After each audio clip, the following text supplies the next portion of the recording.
Buongiorno e ben ritornati. Siamo qui come ogni settimana, ormai puntuali. Una nuova ricetta, un nuovo momento in vostra compagnia, col caffè pronto, perché il caffè rappresenta il momento in cui possiamo raccontarci un po' di cose. Alla vostra salute innanzitutto. Un vecchio detto dice che la mela non cade mai lontana dall'albero, ed è proprio di mele che oggi parleremo. La mela mi ricorda la mia infanzia perché era il primo frutto. Questa poi è una mela meravigliosa, fa quasi un certo che mangiarsela perché è talmente bella e non è finta, è una mela vera. Una mela al giorno toglie il medico di torno, così dicevano una volta. Oggi certi detti non si usano più. Però in memoria e in ricordo delle nostre nonne oggi faremo una torta di mele. Quindi se avremo delle mele in eccesso, 3-4 mele, cominceremo col tagliuzzarle in piccoli pezzettini così. Ma adesso mi finisco il caffè e vi parlo degli ingredienti di oggi. Ed eccoci agli ingredienti per la ricetta di oggi: 3-4 mele, 3 uova, un etto di zucchero, 70 grammi di olio di semi, un bicchiere di vino bianco, un po' di rum o di grappa, una bustina di vanillina, una bustina di lievito, un po' di sale, 3 etti di farina e dell'uvetta secca che metteremo ad ammorbidire in un po' di acqua tiepida. Innanzitutto rompiamo le 3 uova. Ho detto una volta, invece che prendervela col marito, potete prendervela con le uova, così otterrete un ottimo risultato. Sbattiamo le uova, aggiungiamo lo zucchero e continuiamo a sbattere.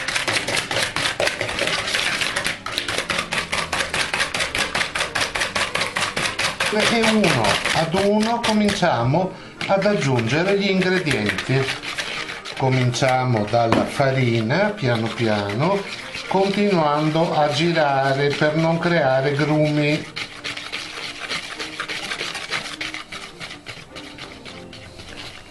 Mescoliamo bene e se vediamo che l'impasto è troppo duro, aggiungiamo un goccio d'acqua.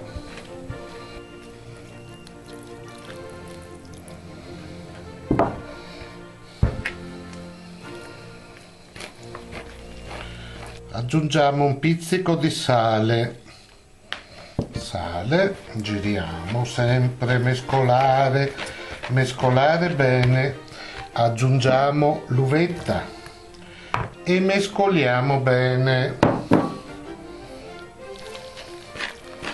aiutandoci con la nostra frusta a mano.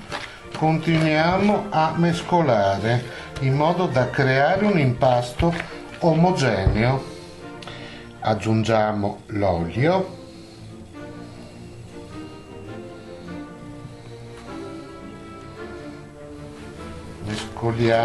mescoliamo sempre. Il segreto di questo dolce è continuare a mescolare per avere un impasto omogeneo.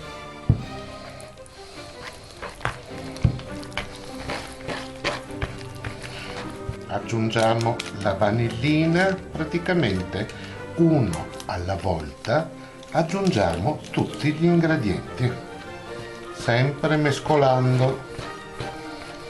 Che profumo! I dolci fatti in casa, soprattutto i dolci semplici, senza tante esigenze e senza troppi ingredienti. Vino bianco,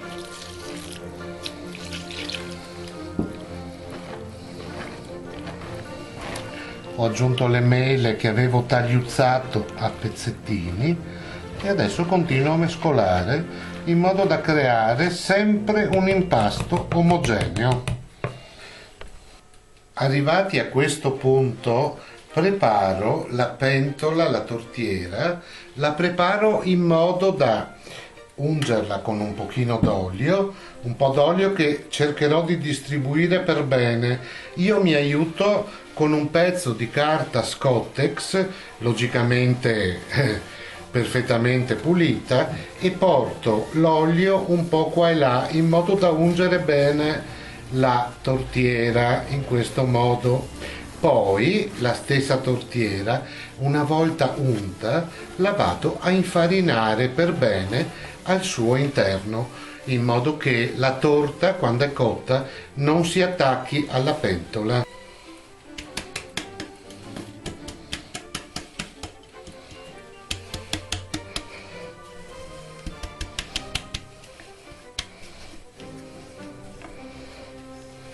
In questo modo, ecco qui, ben infarinata, oleata, infarinata. Potete usare anche burro se volete, ma io il burro non lo adopero solo l'olio.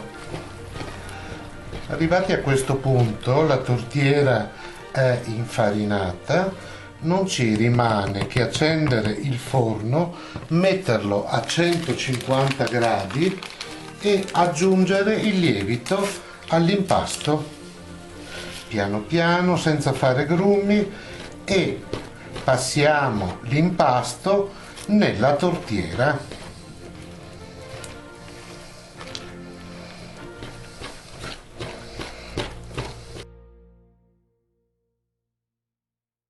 Abbiamo preparato delle fette sottili di mele con le quali andremo a ornare un pochino il dolce, perché sì, è un dolce semplice, però anche l'occhio vuole sempre la sua parte, non dimentichiamolo. Forse le nostre nonne in questo peccavano un pochino, però ecco, noi abbiamo scelto di fare un piccolo e semplice ornamento, sempre fatto con le mele. Ed ecco la nostra torta, ci facciamo cadere sopra un po' di neve, un po' di zucchero a velo per rendere magico il nostro dolce, e la nostra torta è pronta per essere assaggiata. Bisognerà aspettare logicamente che diventi bella fredda per poterla tagliare. La magia delle mele in una ricetta antica, la torta di mele come la faceva la nostra nonna. Questo dolce è sicuramente un incanto, una ricetta semplice, una delle nostre ricette umili che richiamano i tempi passati. L'aggiunta dell'uvetta, mia nonna la metteva perché usando poco zucchero la rendeva un po' più dolce in modo naturale. Per ora non la taglio perché aspettiamo che sia proprio fredda del tutto, ma avevo fretta di farvi vedere il risultato. Una delle nostre ricette semplici, perché noi amiamo la cucina semplice, saporita, con pochi ingredienti, facile e soprattutto umile, come noi. Ci vediamo presto, io vi ringrazio per i vostri like, per i vostri mi piace, per le vostre iscrizioni, spero che continuiate a seguirmi volentieri, ci vediamo presto, presto, ve lo prometto. Un bacio, un abbraccio a tutti, sinceramente e con amicizia dal vostro Cesare. Ciao!